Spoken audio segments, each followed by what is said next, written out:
Good morning, नमस्कार, सत श्री अकाल। मेरा नाम डॉक्टर आशीष जिंदल है। मैं एज ए यूरोलॉजिस्ट यहाँ पर काम कर रहा हूँ। आज मैं वर्ल्ड किडनी डे पर सबको इसकी शुभकामनाएं देना चाहता हूँ। किडनी के रिगार्डिंग मैं आज आपको कुछ बातें आपको समझाना चाहता हूँ।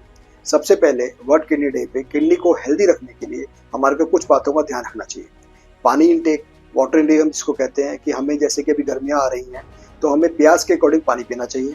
पर कई बंदे प्यास के अकॉर्डिंग पानी नहीं पीना चाहते हैं या मिस कर लेते हैं, तो उनके लिए मैं एक टिप बताता हूँ कि हर 3 घंटे बाद या 2.5 घंटे बाद अराउंड 300 ग्राम पानी आप पिए, सुबह से लेके रात को खाना खाने तक। इससे क्या होगा कि आपके किडनीज में लगातार यूरिन बनता रहेगा और आप लगातार यूरिन पास करते रहेंगे, तो लगातार यूरिन पास करने के बाद आपका फ्लश आउट होता रहेगा और किडनी आपकी नॉर्मल काम करते रहेंगे। दूसरी चीज आती है हेल्दी डाइट।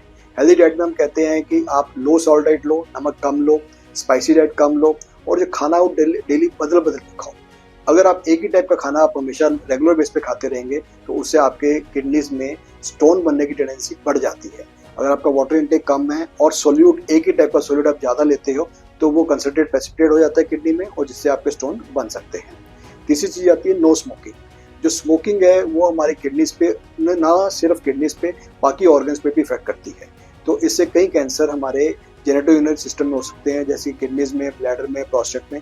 तो हम सजेस्ट करते हैं कि स्मोकिंग अगर आप करते हो उसको बिल्कुल अवॉइड करो। स्मोकिंग का मतलब सिर्फ स्मोकिंग नहीं है, किसी भी टाइप का तंबाकू सेवन आपको जो करते हो उसको बंद कर देना चाहिए। चाहे जैसे कि जर्दा खाते हो या तंबाकू लेते हो या कोई और सिगरेट, हुक्का कुछ भी लेते हो, आपको उसमें बिल्कुल बंद कर देना चाहिए। अगला आता है ओबेसिटी। अगर आपका वेट ज़्यादा है, ये BMI ज़्यादा है, तो कोशिश करो कि आप एक्सरसाइज करो। आप एक्सरसाइज करने से आपकी हेल्थ मेंटेन रहेगी, फैट लेवल कम होगा, उससे भी आपकी बॉडी में कई जो प्रॉब्लम्स हैं, जो किडनी में रिलेटेड प्रॉब्लम्स आ जाती हैं, वो कम रहेंगी। अगर आपको बीपी डिटेक्ट हुआ है तो बीपी के लिए आपको जरूर मेडिसिन लेनी चाहिए, अदरवाइज हाइपरटेंशन सीधा ही किडनी पे डैमेज करती है और किडनी डैमेज की वजह से भी बीपी बढ़ सकता है। अगला आता है शुगर। शुगर पेशेंट्स को खास ध्यान रखना चाहिए कि उनकी शुगर हमेशा कंट्रोल रहे। हमारे को डाइट लाइफस्टाइल पैटर्न ठीक रखना चाहिए, हमें एक्सरसाइज करनी चाहिए रेगुलर बेस पे, हमारे को खाना ध्यान रखना चाहिए, जो डायरेक्ट शुगर है वो कम से कम लेनी चाहिए। तो उससे क्या होगा, शुगर कंट्रोल रहेगी। शुगर कंट्रोल रहेगी तो किडनी जो है फेल में नहीं जाएगी।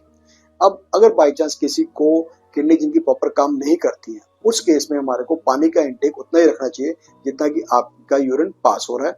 अगर हम ज्यादा पानी इंटेक रखेंगे जब आपका किडनी प्रॉपर काम नहीं कर रहे हैं, मीन्स आपका क्रेडिट बढ़ गया है, तो फ्लूइड ओवरलोड हो सकता है और जिसकी वजह से आपको सांस लेने में दिक्कत हो सकती है।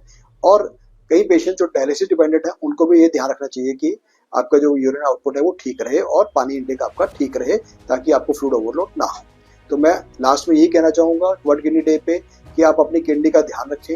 अगर हो सके तो किडनी का रेगुलर बेस पे चेकअप करें। चेकअप में कुछ टेस्ट आते हैं जैसे कि यूरिन रूटीन, जिसमें हमारे को पता लगता है यूरिन में प्रोटीन्स तो नहीं आ रहे, पस तो नहीं आ रही, आरबीसीज तो नहीं आ रहे, यूरिन एल्ब्यूमिन क्रिएटिनिन रेशियो, इससे हमारे को रेशियो पता लग जाती है कि यूरिन में एल्ब्यूमिन सिक्रीशन नॉर्मल है। ब्लड टेस्ट में किडनी टेस्ट आए थे